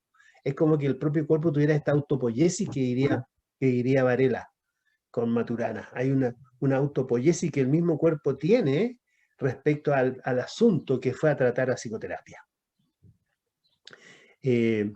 Podemos pasar horas y horas hablando de lo que es el focusing, pero por eso yo te haría la distinción ahora de dos cositas. El focusing como método es lo que estamos hablando, cómo se acompaña al otro, ¿cierto? Y para eso hay que entrenarse. Pero hay una cosa que la gente ha perdido de vista. El fenómeno focusing es lo que le pasa también al otro cuando se siente acompañado. La transformación que ocurre en el otro. El fenómeno del movimiento corporal que ocurre en el otro, que tiene un montón de etapas y tiene la descripción completa. Gendlin tiene todo esto descrito, ¿ah? No es una cosa que la está inventando yo estoy hablando de lo que es la teoría del focusing que está detrás. ¿Qué es la teoría que está detrás del focusing? La teoría del implícito, que hoy día se conoce como lo implícito o lo que en ese tiempo se conoció como el experienciar. Entonces, en el fondo, la filosofía del implícito, es decir, cómo funciona nuestro cuerpo, cómo el cuerpo llega a simbolizar, por qué, digamos, la sensación sentida hace todo lo que hace, eso está ampliamente descrito en este libro que se llama Un modelo procesal, que es el último libro de Gendlin, bastante grueso. Es como leer El Ser y el Tiempo, entre paréntesis, ¿eh? Es bastante complicado leerlo, pero no porque él escriba difícil, sino que porque él está mencionando nuevos fenómenos, le está poniendo palabras a fenómenos que están descubriendo en el mundo interno. Exacto. Y que eso sería, yo diría, focusing como fenómeno y focusing como método. Exacto. Y fíjate que a propósito de lo que tú vas contando, también nos encontramos con un pequeño obstáculo, por supuesto, superable, que tiene que ver con la manera en que vivimos todos. El ser humano en nuestra cotidianidad vivimos bajo el rigor de la razón y históricamente hemos ido perdiendo en la conexión con nuestro cuerpo, con nuestro ser sentido, eh, y a veces es difícil escucharnos, ¿no? Cuando tú hablas de intuición, que muchas veces ha sido una palabra tan digamos, poco valorada porque como que no es objetivo, porque estamos bajo el rigor de la ciencia, estamos bajo el rigor de la razón, ¿no es cierto?, del método científico. Y hoy día, felizmente, poco a poco la sociedad se ha ido expandiendo a un modelo más holístico. Hoy día tenemos mindfulness, tenemos meditación, tenemos otras posibilidades que nos permiten alimentar el autoconocimiento y facilitar el ingreso a nuestros propios procesos psíquicos. Eso que tú señalas cuando uno está al borde de tomar una decisión importante o a veces cotidiana, cerrar los ojos, conectarse con la respiración y escucharse a sí mismo qué es lo que a mí me pasa con esto, ya es un vehículo y una respuesta certera muchas veces para otras decisiones, pero eso siendo tan simple de decir, es tan complejo a veces de practicar para muchos, porque estamos, como te digo, bajo este régimen de la razón. Y a propósito de esto que te estoy contando y que ya hemos ido entrando, ¿no es cierto?, a esto central, finalmente, ¿qué es lo que es, ¿no?, a tu palabra, la sensación sentida, ¿no? ¿Y cómo es eso de que se ha construido para este modelo y para este tiempo en un nuevo paradigma? Bien, la sensación sentida o la felt sense, o traducido de manera más legítima sería el significado sentido. ¿Ah? O sea que nosotros, lo que una cosa significa para nosotros está representado en un sentimiento interno, no en algo conceptual. Por lo tanto, la felt sense es para el focusing lo que el inconsciente es para el psicoanálisis, lo que la conducta es para lo cognitivo-conductual. El objeto de estudio del focusing, o de lo implícito, por así decirlo, es la felt sense. ¿Y qué es lo que es la felt sense? La felt sense, digamos, es esa construcción que el cuerpo hace para registrar e interpretar nuestras interacciones con la realidad, que ya no estaría inconsciente, o diríamos que está inconsciente, pero está en el cuerpo, porque para Gendry el inconsciente es el cuerpo. Entonces, nuestro cuerpo, fíjate, interactúa con nuestros padres cuando niños, ¿ves? Y eso se registra, el cuerpo lo registra así como una computadora, maravillosamente, la mejor computadora, yo diría, de la creación, es nuestro cuerpo. Entonces, como que lo archiva. Y cuando tú haces focusing, lo que tú haces, digamos, es conectarte con el sentimiento, y el sentimiento te lleva directamente al archivo. Entonces, se destapa el problema y se resignifica, y por eso es que el focusing produce tanto cambio, tan rápido. En cambio, por la vía de la razón es mucho más lento. Tú puedes pasar años hasta llegar finalmente a cuál es dónde está el bloqueo y por qué ocurre el bloqueo. Entonces, entendamos que la intuición podría ser, digamos, el lenguaje de la sensación sentida. La sensación sentida sería, por así decirlo, como la inteligencia del corazón, por así decirlo. Entonces, la sensación sentida, fíjate que voy a repetir la definición para que nos deje más claro el concepto. Es, digamos, la significación que el cuerpo otorga a las interacciones con las personas y con las situaciones. Por eso es que tú, por ejemplo, vas a una entrevista con alguien, sales de la entrevista y tus amigos están ahí esperándote, o tu esposa está esperando y te dice, y dime cómo te fue. Entonces nosotros siempre decimos, ¿sabes qué? No sé cómo es que algo le encontré extraña a esta situación. O sea que la felt sense capta todos los detalles de lo que pasó, no lo que el otro dijo, porque eso es lo conceptual. Pero nuestro cuerpo sí que percibe todos los detalles. Y de esto una muestra, o sea, por ejemplo, esto no es un decir nomás, porque ocurre que cuando estamos haciendo focusing, la persona entra en el tema y empieza en lo que nosotros le llamamos la huella experiencial, es decir, entra por una huella y de repente se empieza a producir esta galería de imágenes. Entonces de repente dice, hoy estoy con mi papá, estoy, digamos, en el almuerzo familiar, tengo 7 años, y la persona se ve que está ahí de 7 años y está en la mesa y todo el mundo se ríe de mí. Ah, todo el mundo se ríe de ti. ¿Qué más se ve? Tú entras con él ahí a la escena. ¿Y qué más se ve ahí? Ah, pero también está mi mamá ahí. Oh, mi mamá es la única que no se ríe. Y eso tú no lo recordabas en tu memoria, como le llamamos hoy en día, la memoria conceptual. Pero está en la memoria emocional o en la memoria experiencial. Yo insisto, mucho mejor hablar en la memoria experiencial porque es más corporal. La emoción es lo único que el racionalismo te está aceptando hoy en día, ¿eh? Por eso que para mi gusto están aceptando como la gota del mundo experiencial. Pero el mundo experiencial está principalmente constituido por sentimientos. Los sentimientos son los grandes procesos que realmente producen el cambio, no las emociones, como se cree también en el mundo actual. No, la emoción es una consecuencia del sentimiento. Suponte tú, este niñito que está recordando que está en la mesa de 7 años y ve, y está mal porque todo el mundo se ríe de él.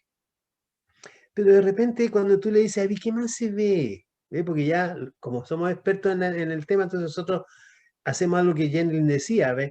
Si la persona está en el lugar, tú le puedes pedir que se gire y va a ver cosas que no se que estaban y que él no las tenía presentes. Entonces cuando ve y ve que la mamá sí es la única que no se ríe.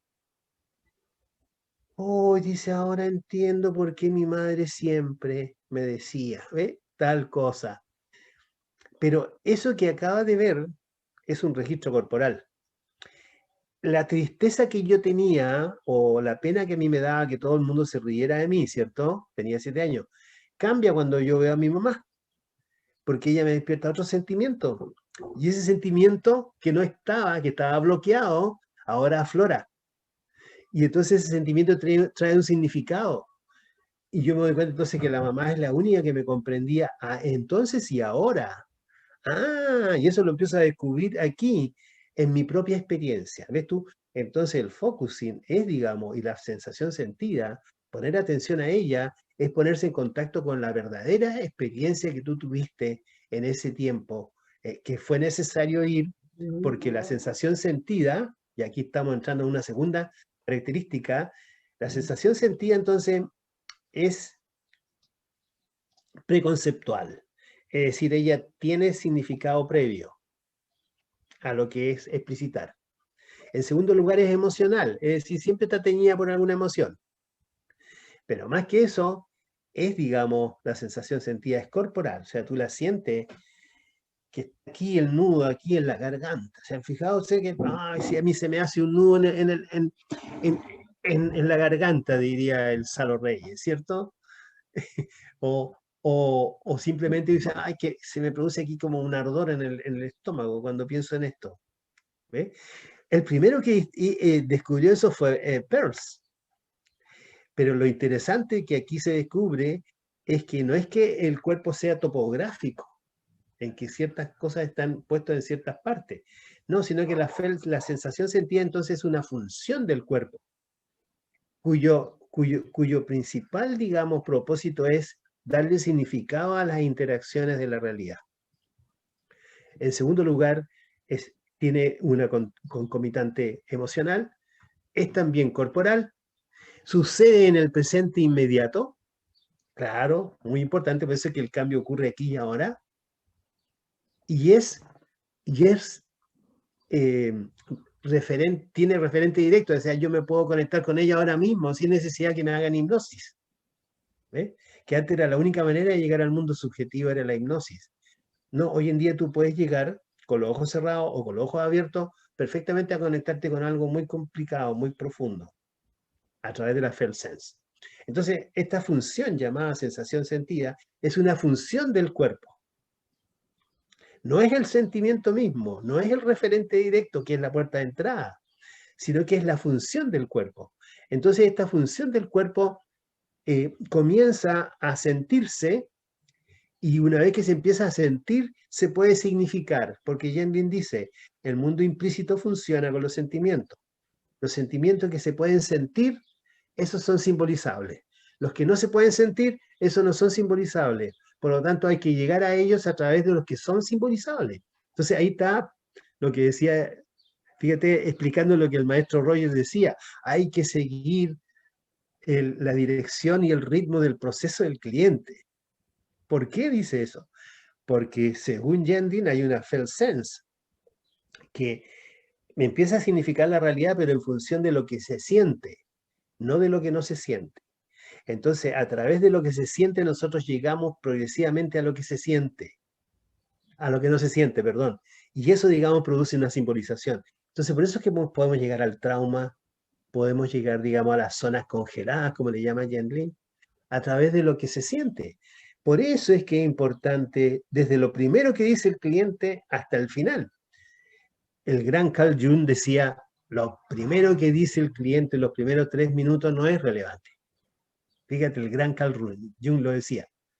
Porque los psicoanalistas en general son muy buenos explicando lo que no funciona. Pero nosotros, en cambio, la felt sense no tiene una connotación patológica. La felt sense la tenemos todos. Y todos podemos significar nuestra experiencia que está reprimida o congelada o no, a través de la felt sense. Entonces, ¿qué es la felt sense? Es una función directa del cuerpo. Es la responsable de significar todas nuestras interacciones. Y es también la responsable de significar toda nuestra creatividad. Por eso es que todos los descubridores, todos los grandes inventores, tienen siempre una profunda intuición. Es una profunda intuición. O sea, por ejemplo, nadie habría pensado que toda la ley de la gravitación universal que creó, digamos, que descubrió Newton, fue en un tiempo de pandemia como el que nosotros tuvimos, ¿eh? Como estamos teniendo. Él pasó 4 meses aislado y no tenía nada que hacer. Entonces empezó a mirar la realidad. Y ahí, fíjate que ahí nace, digamos, la gran teoría que nos rige hasta ahora, ¿eh? El mundo de la mecánica, el mundo, digamos, de la gravitación universal, que recién vino a cambiar a la física Einstein. Entonces yo quiero mostrarles esto, ¿eh? Que esto es interesante, digamos, que todo el lenguaje racional que nosotros tenemos hasta ahora es un lenguaje que está, digamos, generado desde el pasado. Por eso es que nuestro lenguaje no tiene distinciones lingüísticas respecto a los sentimientos. Les podemos poner nombre a los sentimientos, pero no tenemos nombre todavía para el proceso que crea los sentimientos y que crea el significado. Y eso es lo que ha hecho el focusing en realidad con la felt sense. Entonces, eso lo descubrió también Heidegger, ¿eh? Heidegger decía, todo el lenguaje que existe hasta ahora es referido a los entes, a los objetos, a los animales, a lo que se describe en el exterior. Pero no hay lenguaje para lo que ocurre en el interior nuestro, sí, para el mundo del ser. Entonces, como no hay lenguaje para el mundo del ser, en todo Occidente se habla de los entes nomás, pues. Por eso es que a la gente le cuesta mucho entender lo que es el focusing, ¿ves? Porque no tiene lenguaje el mundo actual para comprender los procesos internos. Y eso crea una dimensión muy difícil de poder superar. Yo creo que una explicación de por qué el focusing, con todo lo famoso que es, lo efectivo que es, ¿por qué no se enseña en las universidades? Porque las universidades están tomadas por el gran paradigma de la razón. Cuando tú mencionas, por ejemplo, el mindfulness también, es parte de lo mismo. En el mindfulness hay un predominio de lo mental, de todas maneras. En cambio, el focusing tiene una cosa que es paralelo, que es muy similar al mindfulness, pero no lo es, porque hace contacto con el cuerpo.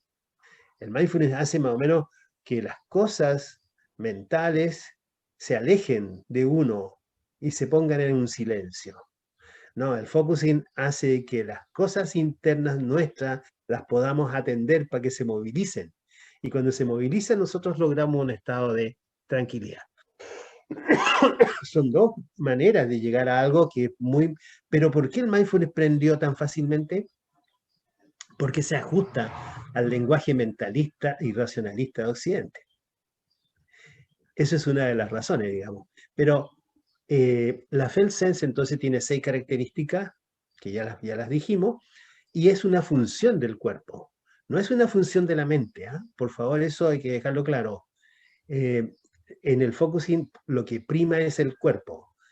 La simbolización es corporal, es experiencial, no es conceptual. ¿Mm? Muy bien. Mira, parece ser que lo que tú estás contando, no cabe la menor duda, tiene un amplio espectro de aplicación. La sensación sentida está, pero en toda nuestra cotidianidad, y por lo tanto quisiera, para abreviar y dar la posibilidad que nuestros amigos nos te hagan algunas preguntas que quieran formular. ¿Dónde se aplica el focusing? Que es la gran pregunta aquí, porque veo que aquí nuestra sensación sentida, el self-sense, tiene una amplia cobertura. Claro, claro. El focusing, por el hecho de ser un paradigma cuyo centro de preocupación es la interacción experiencial. O sea, para Jenny no hay un adentro y un afuera. Hay un entre. ¿Ah? Eso es muy interesante. Va mucho más allá de lo que Heidegger había planteado.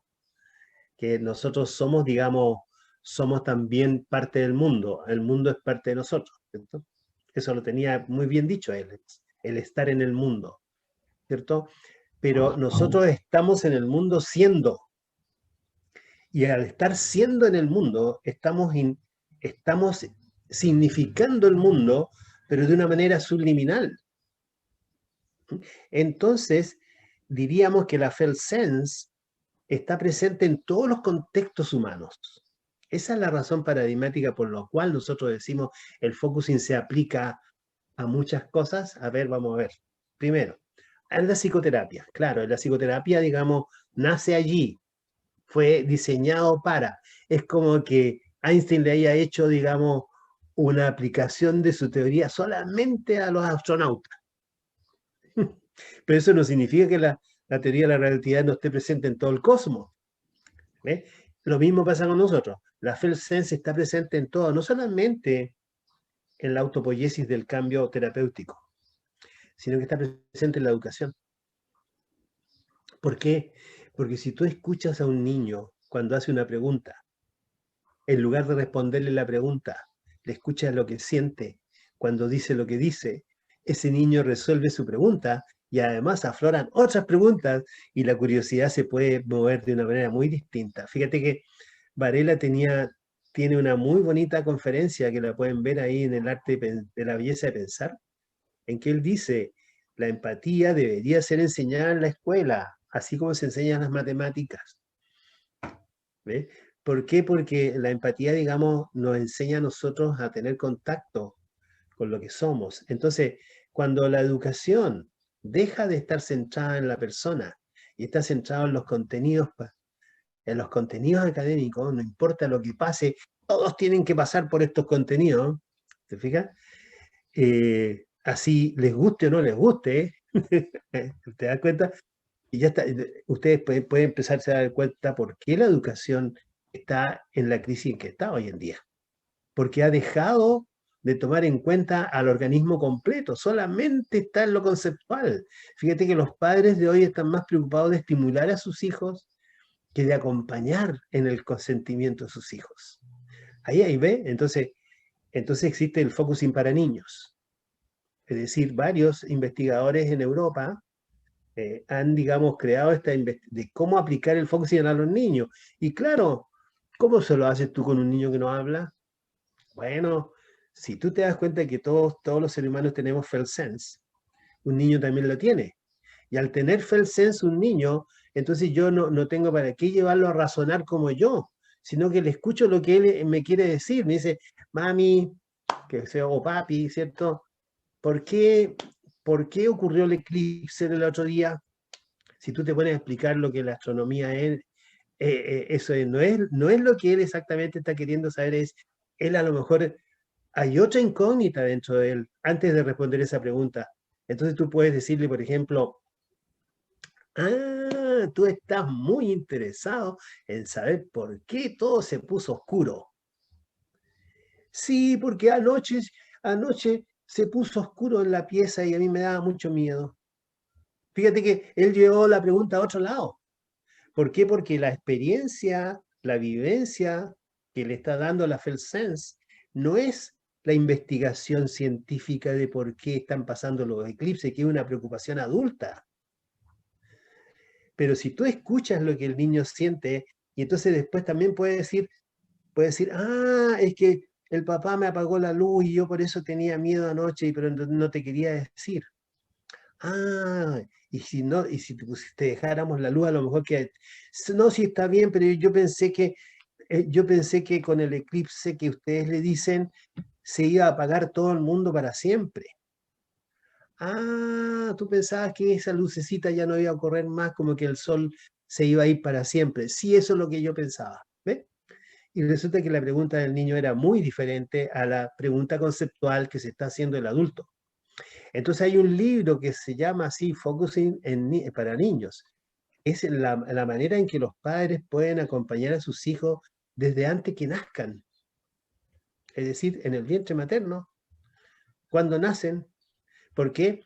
Porque tú puedes leer en el lenguaje del rostro y del cuerpo lo que el niño siente. Entonces tú no tienes para qué decirle, ya, pero dímelo de nuevo, explícame lo que me quieres decir. A ver, dígalo bien ahora. Nosotros estamos siempre preocupados de que se eduquen. No estamos preocupados de que crezcan. No estamos preocupados de que ellos desarrollen lo que realmente son. Entonces tenemos focusing en psicoterapia, focusing en trauma, focusing en sueños, focusing en niños, o focusing en crianza, ¿eh? Pero focusing en organizaciones. Ustedes no me creerían que yo he trabajado con directorios con los ojos cerrados, todo el directorio diseñando lo que quieren como visión estratégica, por ejemplo. Sí, señor. ¿Por qué? Porque es la FELSense. Es la FELSense la que realmente produce esa visión estratégica que son los sueños que ellos tienen. Pero al mismo tiempo, focusing, fíjate, por ejemplo, nadie lo creería en el terremoto. ¿Qué vamos a hacer los focusers ahí en los terremotos? Bueno, pues vamos a acompañar a las personas cómo están sufriendo y cómo significan su sufrimiento. Entonces, focusing en los bombardeos, por ejemplo, en Pakistán, el Instituto Focusing fue premiado por haber acompañado a las personas en los traumas de guerra. Nosotros lo hemos hecho aquí en el terremoto del 2010. Yo fui personalmente a trabajar allá en Nancagua y ahí hice varias sesiones de focusing en la calle, con la gente sentada en la calle. Focusing, digamos, en el trabajo, en la educación, focusing, digamos, por ejemplo, en la nueva era espacial que comienza. Ah, claro, porque ahí tenemos una FELSense. ¿Cómo se adapta la FELSense a los nuevos elementos del espacio? Bueno, ¿y qué pasa con la FELSense en un periodo de pandemia como este? Por eso es que nosotros este año con Gabriela Rivero, que es mi hija, que está ahí, hemos hecho esto a través de su escuela, que es la Escuela Continental de Focusing en español, este acompañamiento de la comunidad. Y hemos hecho todos los meses una jornada de trabajo en que la gente va expresando las distintas cosas que le van ocurriendo y nosotros vamos acompañando con empatía y con focusing con ojos abiertos o con ojos cerrados, depende cómo lo quieran hacer. El focusing, por ejemplo, en la creatividad, clave. Por ejemplo, una profesora de literatura hace como unos 15 años atrás, la Sandra Pearl, en Estados Unidos, daba estos talleres digamos, de literatura que se dan en el verano. Y se dio cuenta que si aplicaba despeje de espacio, es decir, aquella primera etapa del focusing en que la persona se conecta con su cuerpo, esas personas escribían mucho más rápido, le agarraban el hilo mucho más rápido a lo que querían escribir. O sea que si uno hace un poquito de focusing primero, antes de empezar a escribir una tesis, te va a fluir claramente lo que tienes que escribir. ¿Por qué? Porque está en la FELSense. Una vez a mí me pasó el siguiente anécdota, y disculpen entre tanto en lo personal, pero es una manera de graficarlo mejor. Yo recuerdo que una vez llego a ver a Jean Gendlin a Nueva York, y yo le llevaba de regalo una aproximación que había hecho entre su pensamiento y el de Heráclito. Entonces llego allá ya con mi regalito, se le digo, te traigo esto de regalo. Entonces él me dice, vaya, me dice, pero pero ¿cómo sabías tú que a mí me gustaba Heráclito? Entonces le decía, bueno, le dije yo, porque él hablaba del cambio cósmico y tú estás hablando del cambio en el microcosmo que somos nosotros. Ah, dice, qué interesante. Me dice, ¿y por qué? Bueno, porque el cambio es algo empírico que nosotros lo podemos sentir aquí y me imagino que Heráclito también lo vivió igual. Por ejemplo, cuando habla del gran Big Bang, ya lo había descubierto Heráclito sin que haya habido 2500 años de ciencia. Ah, me dice, ¿y por qué? O sea, él me empezó a jugar, ¿por qué? ¿Por qué? Porque yo creo que resistía hasta el cuarto por qué. Ya después yo le dije, ah, no sé. ¿Y sabe lo que me dijo? No, me dijo, está ahí adentro de tu cuerpo. Ahí tienes que seguir escarbando. Me dice, ahí está la respuesta. Efectivamente, en la FELSense tiene las respuestas. Y las respuestas están dentro de tu corazón, como dice la gente. Claro, pero lo que pasa es que para nosotros el corazón es la FELSense. La FELSense, digamos, entonces, es esta función del cuerpo que se descubrió por el focusing y yo diría por lo que Jenlin escribió en su primer libro en el año 62, que era el mundo preconceptual, es decir, que son los sentimientos y la experiencia interna la que crea los conceptos, y no es nuestra mente como una computadora que crea los conceptos. Por eso es que cuando nosotros a un niño no lo escuchamos, le estamos rompiendo su intuición, le estamos descalificando su intuición, su manera de concebir el mundo. Así que la pregunta, tú no me vas a creer, pero fíjate, una vez a mí me pidieron en una conferencia que di en la universidad, me pidieron que si yo podía hacerle una jornada a las personas de un cementerio que habían perdido a sus seres queridos hacía un mes. Y yo dije, claro, podemos hacerlo. Y fui yo con 5 ayudantes, hice un despeje de espacio, es decir, a todo el mundo con los ojos cerrados, y terminamos evocando a la persona querida, porque nosotros tenemos una sensación sentida. Por ejemplo, cuando hablamos del luto, del duelo, no es el luto, el duelo lo que a nosotros nos importa. Lo que a nosotros nos importa es cómo la FELSense está creando ese proceso de duelo, que es distinto. Entonces, si tú acompañas lo que el otro siente,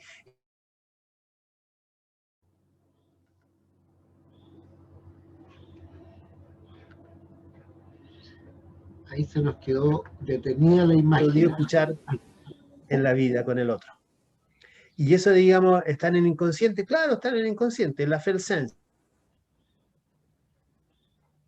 El inconsciente para Gentry no es algo reprimido, digamos, inaccesible, ¿no? Él ha hecho accesible el mundo interno a través, digamos, de esta concepción de la FELSense y de un cuerpo que en el fondo es el inconsciente.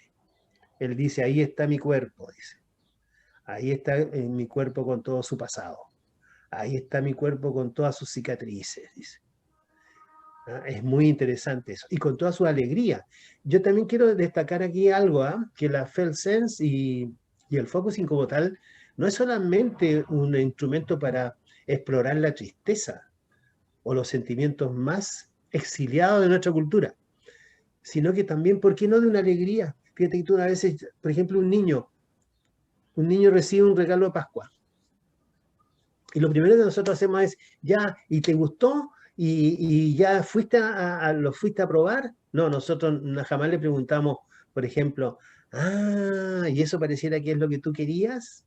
Sí, me adivinaron, no sé si fue el abrito pascuero o fue mis papás, porque no sé si existe o no, me dice, pero mis papás, ellos parece que se dieron cuenta que eso es lo que yo quería. Entonces tú estás contento porque ellos adivinaron lo que tú querías. Sí, y sin que yo se los diga a ellos. Y fíjate que eso nadie lo puede, nadie, o lo perdemos porque es una experiencia que nosotros la tenemos muy codificada en el mundo conceptual. Y siempre los padres estamos preocupados de estimular a los niños, que aprendan los niños, que no pierdan su tiempo, que tengan hábitos. Dios mío, ¿quién está preocupado realmente de lo que ellos sienten y de lo que ellos están experimentando con el diario vivir, que es lo que importa? Entonces, si los procesos se bloquean, entonces la gente va al psicólogo. Pero si no se bloquean, no. Entonces nunca tenemos la experiencia de que alguien nos escuche realmente como somos nosotros. Entonces aquí se va generando un gran sueño del humanismo, que es que la psicoterapia contribuya al desarrollo de la autenticidad. No solamente que elimine síntomas, sino que la gente pueda ser más ella misma cuando va a psicoterapia. Y eso es lo que en realidad persigue toda psicoterapia. Es muy interesante que yo fíjate que voy a ir a presentar un trabajo ahora a Italia este año, si es que la pandemia lo permite, si es que ella se va y nos deja circular, eh, sobre el gran filósofo del humanismo, que en el fondo es Eugene Gendlin, porque es el que desde la filosofía nos ha enseñado a cómo entrar en el mundo interno, cómo escucharlo, cómo resolverlo. ¿Ves? Es un filósofo que ha sido muy pragmático. Él, como buen austriaco que llegó a Estados Unidos, se volvió muy pragmático también. Entonces, inventó un método muy al alcance de todo el mundo. Muy bien, Edgardo, para ir cerrando, yo te he presentado como el fundador del Instituto Focus en Chile. Es bueno recalcarlo, yo me formé contigo, he tenido el privilegio, por cierto, de formarme contigo y estoy perseverando en esto que es tan complejo y tan profundo. Me gustaría que tú aprovecharas de contarle a nuestros invitados ¿dónde se enseña el focusing? Aquí la pregunta, ¿puede enseñarse el focusing? Sí, de todas maneras. ¿Cómo es tu proceso de formación? Me gustaría que nos contara un poquito de eso. Bueno, mira, para nosotros lo que nos distingue dentro de la formación es que primero está todo en castellano. Es decir, yo creo que la barrera lingüística ha sido uno de los grandes problemas con aprender focusing. Entonces, desde hace muchos años, desde hace 40 años en realidad, que yo estoy enseñando focusing. Y me he dado cuenta de que la gente en el fondo, muchas veces por las restricciones universitarias, por todo lo que son los programas, no hemos tenido la oportunidad ni siquiera de hacer un magíster en focusing. ¿Ve? Por esto que estamos hablando. Entonces, lo que hicimos es fundar una escuela privada que podamos enseñar el focusing tal como es y todos sus alcances que tiene y entrenarlo para que la gente lo aprenda a hacer. No para que sepa, porque en Chile y en general en la sociedad actual la gente cree que por haber leído un libro uno ya lo sabe. No, si yo ya lo leí. Como que eso fuera señal de conocimiento. En absoluto. En nuestra sociedad, digamos, todo lo que se lee se olvida rápidamente. Más todavía si está hecho a leer por obligación. Yo no me podría acordar de toda la neurofisiología que aprendí. ¿Por qué? Porque no, como no era significativo, está bien para ubicarse, pero no es para la vida, no logra, digamos, quedarse. Entonces, hemos fundado una escuela, el Instituto Focusing de Chile, digamos, ya tiene por lo menos 30 años. Sí, partió en Concepción cuando le llamamos, digamos, el Instituto Persona, también en honor al maestro Rogers. Pero después, fíjate que fue cambiando y le pusimos el Instituto Focusing de Chile, después del 89, cuando yo fui a verlo, allí. Y entonces hemos ido diseñando, yo digo hemos ido diseñando porque sin darme cuenta, ¿no es cierto? Hace digamos unos 10 años, con mi hija Gabriela, ella me dijo, papá, yo quiero aprender esto bien porque yo te he visto como... Y claro, entonces ella lo aprendió y es más, diseñamos esta escuela en español, pero no solamente dirigido al método focusing, sino a que la gente pueda darse cuenta que puede provocar el fenómeno focusing. Es decir, ¿cuál es el fenómeno focusing? Es la conexión con el cuerpo del otro para que el cuerpo del otro pueda moverse a descubrir lo que tiene que descubrir cuando me está contando lo que me cuenta. O sea, hay que producir un fenómeno al otro lado. No es solamente aplicar un método, porque si yo aplico el método puede que no logre. O sea, yo puedo ir a la luna y voy y vuelvo. Pero, ¿qué es la luna? ¿Qué es lo que pasa allí? ¿Cómo funciona? ¿Por qué si yo estoy allí tengo que hacer ciertas cosas para poder sobrevivir? ¿Cómo opera el fenómeno dentro de la luna? ¿Ves? ¿Cómo opera el fenómeno? Eso es el fenómeno focusing. Entonces nosotros nos preocupamos mucho de que toda la obra de Gendlin esté completamente traducida, que esté bien traducida, porque no es fácil de traducir el focusing, digamos, la obra de Jenny si tú no has vivido el focusing primero. Entonces, eso a mí me permitió, el conocer el método y conocer el fenómeno, me permitió poder traducir esta obra última, que es la de él, que se llama Un modelo procesal. Pero ese libro yo lo traduje solamente consultando a la sensación sentida, que resultó ser finalmente lo más fiel al libro. La sensación sentida de lo que está pasando. Entonces, claro, nuestros entrenamientos tienen entonces una visión, digamos, práctica de entrenarlos, pero al mismo tiempo que vayan entendiendo por qué pasa lo que pasa. Por lo tanto, conocer la teoría del implícito que está detrás. ¿Y por qué es que Gendlin las creó así? Porque no es porque se haya inspirado, porque se le haya ocurrido. No, él lo fue trabajando paso a paso durante toda su vida. La FELSENS, fíjate que recién la pudo anunciar en el año 69, siendo que él ya había escrito el libro del experienciar en el año 62 y había hecho muchas investigaciones en psicoterapia sin todavía haber descubierto exactamente la palabra que podría representar ese fenómeno que todos nosotros tenemos, no solamente los neuróticos, no solamente los psicóticos, no, todos los seres humanos. ¿Ves? Esta es una psicología para el ser humano, no es una psicología hecha para las personas que tienen problemas, no, también ayuda, pero a nosotros nos interesa el ser humano. O sea, el focusing atiende al proceso de simbolización del ser humano. Entre ellos, los que les cuesta más simbolizar, que son las personas que sufren. Cuando estamos sufriendo nos cuesta mucho simbolizar lo que nos pasa. Sí, y también hacer este alcance de que no solamente es privativo de psicólogos, porque aquí entran toda la amplia gama de personas interesadas, ¿no es cierto?, en los individuos. Ah, tú tenías un compañero ahí que estaba reclamando tu atención, entonces. Claro, Interrumpió. no, para nada. Pero te puedo hacer la pregunta de nuevo. El focusing ya vemos que no es privativo de los psicólogos, sino que es expandible a todos aquellos que tienen interés en las personas o que están vinculados con las personas, ¿no? Sí. Bueno,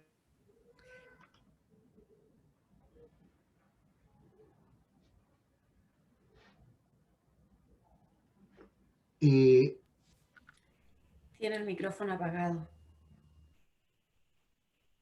Bueno, Gendlin tiene, digamos, una declaración que él hizo hace unos 20 años, y ustedes lo pueden ver en YouTube eso, que lo hace la esposa de Gendlin, Mary Hendrich, muy poco conocida, cuando en realidad ella hizo grandes aportes al proceso. Y en esa declaración ellos dicen, y escuchen clarito por favor, queridos alumnos, porque eso es fundamental para ustedes. Dice, el focusing no nos pertenece a nosotros, dice. No les pertenece a los psicólogos, no le pertenece a los psiquiatras, no nos pertenece ni siquiera a nosotros. El focusing le pertenece a la humanidad. Esa es su declaración. Y por lo tanto, yo mismo fui el primer sorprendido cuando llegué allá a verlo en el año 89 y había un taller de focusing con sueño, y yo me encuentro en que al lado mío había un psicoanalista y al otro lado había un conductista y delante mío había un psiquiatra. Y había gente, digamos, de la terapia ericksoniana. Y yo decía, ¿qué es esto? Cuando yo estaba acostumbrado a que cada panadería tenía sus propios pasteles, por así decirlo. Y no, porque realmente, digamos, por ejemplo, habían sacerdotes, habían, digamos, entonces uno dice, a ver, ¿cómo es? Bueno, ¿cómo es que no importa la profesión? Lo que importa es el ser humano que está detrás de esa profesión. Y yo te digo, por ejemplo, los mejores aportes que yo he recibido en Focusing es de los ingenieros. Es increíble cómo los ingenieros, que tienen como un estigma de gente muy racional, yo te diría que la mayoría de los ingenieros son muy, muy intuitivos y muy preocupados de lo humano. Pero los religiosos también, las religiosas también, los profesores, los orientadores. ¿Cuántas veces yo he ido al Instituto Instituto Carlos Casanueva a dar charlas y la gente fascinada de entender lo que su maestro Roger en realidad les ha enseñado. Porque uno con Gendlin entiende a Rogers, lo comprende mejor, lo aplica mejor, lo vuelve más experiencial. Así que no importa la profesión, lo que importa, digamos, es la persona que hay ahí. Ahora, eso sí, ¿tiene sensibilidad? ¿Le gustan los seres humanos? Esa es la clave. Si eso está, lo otro funciona muy bien. Porque no olvidemos que el mismo maestro Carl Roger ahí le dijo a Jim en la entrevista que le hizo cuando lo seleccionó como filósofo del grupo de investigación, le dijo, ya le dice, pero usted es como uno de esos filósofos típicos que son muy absurdos, muy obtusos para pensar en lo humano. Así se lo preguntó al maestro Carl Roger, no tenía ningún pelo en la lengua y se lo preguntó así. Y él le dijo, le respondió, sí, le dice, yo soy un filósofo, pero soy un filósofo muy distinto, creo, dice. A mí me encantan las personas y vivo escuchando a las personas. Y eso, fíjate que a Roger le hizo sentido y le dijo, muy bien, queda contratado. Eso fue, digamos, en la Universidad de Chicago, en el año 52, más o menos. Perfecto. Oye, ha sido un coloquio sumamente interesante. Te agradezco tanto tu generosidad de haberte explayado más allá de lo presupuestado. Y yo quisiera dejar también la posibilidad, pedí a Gabriela ahí, puso ella la página web de focusenchile.cl. Yo sé que van a haber aquí interesados en conectar. Yo soy el principal fan tuyo, Edgardo. Muchas gracias. Porque yo he vivido el proceso y a mí ya como psicólogo antiguo, por no decirlo de otra manera, realmente ha sido para mí algo que me ha ido haciendo mucho sentido. Entonces, qué bueno que Gaby ha puesto ahí los datos. Yo quisiera dejar ahora un espacio, yo creo que más de alguien quizá quiera hacer una consulta, una pregunta para que Edgardo nos responda. Así que les doy el micrófono a quienes están conectados, si quieren formular alguna pregunta a Edgardo. Me encantaría.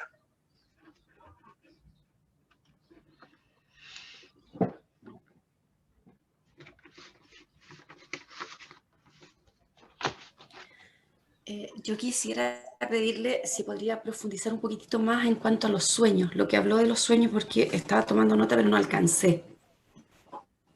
Muy bien, excelente.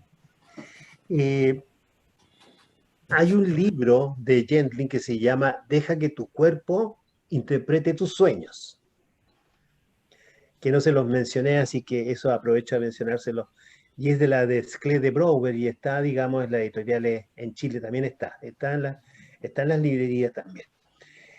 Si no lo encuentran, consulten a nuestra escuela, para eso está nuestra escuela. Ahí pueden consultar ustedes toda la bibliografía. Ahora, ¿en qué consiste realmente el abordaje del focusing con sueño? En que la persona revive el sueño. Bueno, yo se lo digo porque a mí me tocó que Jim me haga 2 interpretaciones de sueño, un privilegio, un regalo que me tocó en la vida. Entonces, en el sueño, digamos, la persona primero te cuenta, con los ojos abiertos, te cuenta su sueño, ¿cierto? Como una película. Pero nosotros sabemos que ese sueño fue creado por la sensación sentida. O sea que fue una construcción que ocurrió en el mundo onírico de nuestra sensación sentida. Ella nos representa en imágenes lo que estamos viviendo. ¿Ves? Entonces, Jim hace lo siguiente, el método de focusing con sueño es el siguiente, más o menos. La persona te cuenta su sueño y tú le dices, muy bien, a ver, entonces le dice, y generalmente el sueño termina con una pesadilla, o sea, termina con una parte angustiosa en que la persona se despierta. Entonces le dice, a ver, una vez que le cuenta, dice, a ver, le dice, vamos a hacer focusing, entonces dime por dónde te gustaría entrar. Es como que una película que tiene, digamos, un principio, una secuencia, ¿cierto? Entonces, es como que tú le dices, ¿y por qué escena te gustaría entrar? Es como que tú dices, no, yo ya vi la primera parte, así que me voy a la segunda. ¿Te has fijado que pasa eso con las películas? Uno dice, no, sí. Ya, pasa igual aquí. Uno dice, la persona dice, no, me gustaría entrar por esta escena. Por esta escena. Entonces tú haces despeje de espacio, que es más o menos la primera etapa del focusing, los ojos cerrados, en que tú tiene tres finalidades ese despeje de espacio. ¿Ah? Tiene, digamos, uno, enmudecer a la mente, priorizar al cuerpo y cambiar la cualidad de las relaciones que tenemos con los asuntos mentales. Todo eso, entonces la persona queda como, por así decir, en blanco, pero el cuerpo queda abierto. Entonces, tú allí le dices, y ahora vamos a entrar a esta escena en que tú estás en esto, ¿ves? Y entra la persona. Y entra viviéndolo ya. O sea, no hay nadie que le cueste entrar, no. Es como que tú, es como cuando el acomodador de los cines, no sé, ahora ustedes no lo han vivido eso, pero nosotros sí, nos perdíamos en el cine todo oscuro. Entonces siempre había un acomodador que nos llevaba y nos conducía aquí, siéntese aquí, para que no se caiga, ¿te fijas? Y generalmente eso tenía que ver con la numeración. Tú te sentabas, ¿ves? Y aquí pasa lo mismo, como que tú te sientes y le dices, y entonces tú estás entrando en esta escena. Y la persona entra y empieza a contarte el sueño. Pero al contártelo, nosotros sabemos que la Felsen tiene el registro de todos los detalles. Y ahí Jin inventó lo siguiente, por ejemplo, a ver ya, y si ahora te giras a la izquierda, ¿qué se ve? Y la persona incluso se gira y está mirando, por supuesto, la escena a la izquierda, es como que estuviera en el cine ahí, ¿entiendes? Y, uy, se no me había dado cuenta, está tal cosa. Y entonces el sueño empieza a ampliarse. La vivencia empieza a completarse entera y la persona lo empieza a recorrer, el sueño empieza a recorrerlo entero con toda la significación que tiene para su cuerpo. Pero no va en este doble juego, estoy entendiendo ahora, no está desde la mente, está reviviendo el sueño, está como en la experiencia. Entonces, al seguir, digamos, con el acompañamiento empático, todas las escenas se van haciendo amplias, se van haciendo completas. Y de pronto se pasa la angustia, digamos, de la escena que producía la angustia y pasa y entra a otra escena y el sueño se completa. Se completa, digamos, tal como la Felsen lo necesitaba ser escuchada. Entonces, en el fondo es un escuchar a la Felsense en el desarrollo del sueño y completando toda su significación. Yo te puedo decir algo. Cuando Jin me hizo a mí la primera interpretación del sueño en el año 89, fue eso, éramos como 7 personas que éramos de distintas partes del mundo. Entonces él pasó con su sombrerito, porque era una persona muy simple, él llegó. Entonces pasan con el sombrero y lo que quería es que su sueño pueda ser interpretado, lo poníamos nuestro nombre en el sombrero. Y tú no me vas a creer que yo salí, digamos, premiado porque salió justo mi nombre. Así que yo hice un cuento de un sueño que yo tenía, de una fobia a los ratones tremenda, una cuestión que yo no lo soportaba. Entonces cada vez que tenía yo dificultades en la vida me aparecía un ratón grande, cosas terriblemente espantosas. Bueno, eso se llama referente directo en el focus, ¿sí? Es decir, la primera escena. Pero la primera escena es lo de menos. Lo que importa es que hay adentro. Y sabes tú que yo me curé de ese tema. Terminó y él, incluso porque en el fondo era una rabia que yo tenía reprimida, entonces él me dice, a ver, Edgardo, me dice, ponte de pie. Ahora, yo ahí estaba entre los 7 elegidos, me pongo de pie y él me dice, ¿por qué no haces algo así como... Y yo lo hice, como buen alumno, lo hice. Yo sentí que ahí se liberaba algo. Y sabes tú que yo nunca más he tenido esos sueños, jamás. He tenido otro tipo de pesadillas, pero no esa. nunca más tuve ese sueño que se repetía. Entonces es una maravillosa metodología de curación a través del sueño. En el fondo yo diría, deja que tu cuerpo cure tus sueños. Yo creo que es la verdadera traducción que debería tener ese libro.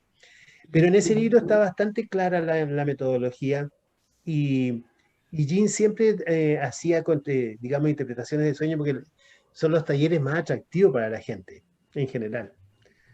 Pero uno no va a entender el sueño, uno va a revivirlo para curarse de algo que tenía bloqueado, que es distinto. Esa es en realidad la intervención. Gracias.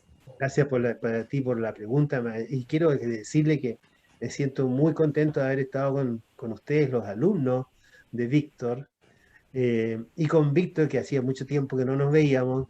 Y lo felicito en realidad por este espacio que tiene de poder, digamos, compartir con los alumnos que son los que viven en forma directa el aprendizaje de las nuevas cosas que pasan en psicología. Y agradecerles la atención que todos han tenido, y qué rico que los puedo ver ya ahora más a todos que están apareciendo.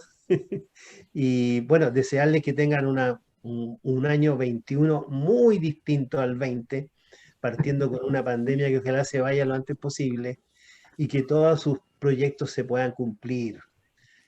Que sean muy, muy felices con lo que hacen. Muy bien, pues, Gracias. Edgardo. Muchas gracias. ¿Puedo Y bueno, decir unas deseo. palabras? Sí, sí. Hola, profe, acá Maciel Hola. Muñoz.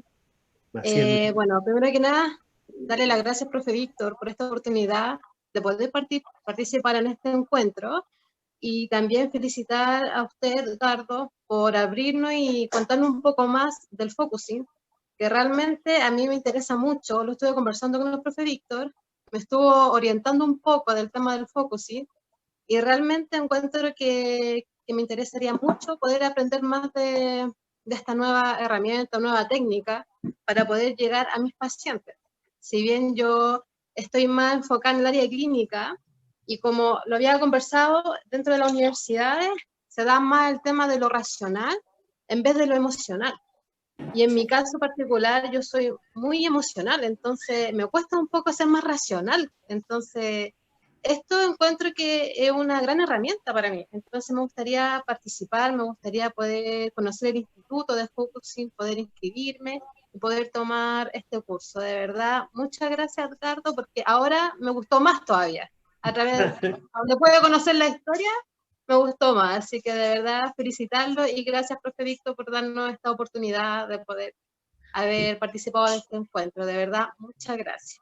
Toma muchas nota, gracias. Maciel, que en los comentarios del chat está la página del instituto y el teléfono para que se conecten. Ya, perfecto. Muchas gracias. Muy bien. Y- Bueno, agradecerles, perdón, Edgardo, sí. No, solamente decirle a Maciel que hay un artículo que yo escribí que se llama El arte de la psicoterapia, que es en el fondo la gran disyuntiva. Si tú vas a ser y eres una gran terapeuta solamente por el hecho de no ser tan racional, es decir, es contrariamente a lo que habrías pensado, tienes como lo más importante, que es la intuición terapéutica, la intuición, la capacidad de escuchar lo que el otro siente. Así que feliz futuro y gusto de conocerles. Lo mejor para ustedes. Ahí está la directora de la Escuela Continental, que es Gabriela, y el privilegio que sea mi hija, decía yo. Y ella también ya es, digamos, se convirtió en coordinadora para Chile. Es la tercera coordinadora para Chile que tiene, digamos, la licencia para poder entrenar. Así que nuestra escuela está hecha para personas que están queriendo entrenarse. Bueno, Genial. Eduardo, perdón, sí.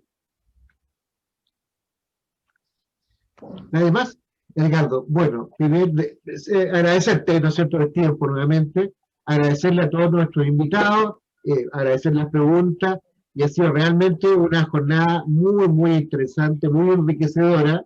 Y bueno, desde aquí el abrazo para ti, Edgardo, para ti, Gaby, para todos nuestros escuchas de nuestra jornada de hoy. Y feliz año a todos. Y gracias, Víctor, por esta invitación. Gracias. Pues nada. Y ya nos volveremos a encontrar.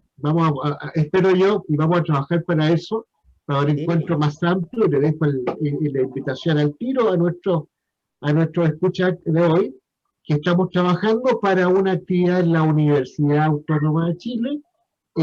Ya Edgardo los visitó por ahí por el 2007, 2008, no me acuerdo. Sí, lo recuerdo perfectamente. Que fue muy potente esa visita. Y esperamos coordinarlo con Anita Fede, que muchos conocen a Anita, que es la coordinadora de difusión, para que Edgardo otra vez nos visite.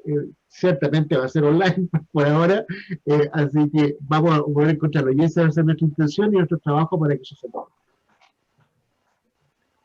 Muchas Gracias. Víctor. Muchas gracias, Muchas Víctor, gracias. por tu espacio y por mostrarnos la ventana hacia el focusing desde este espacio tan creativo y tuyo. Así que felicitaciones por eso y muchas gracias nuevamente. Gaby, una preguntita, ¿cómo hace el tema de la grabación ahí?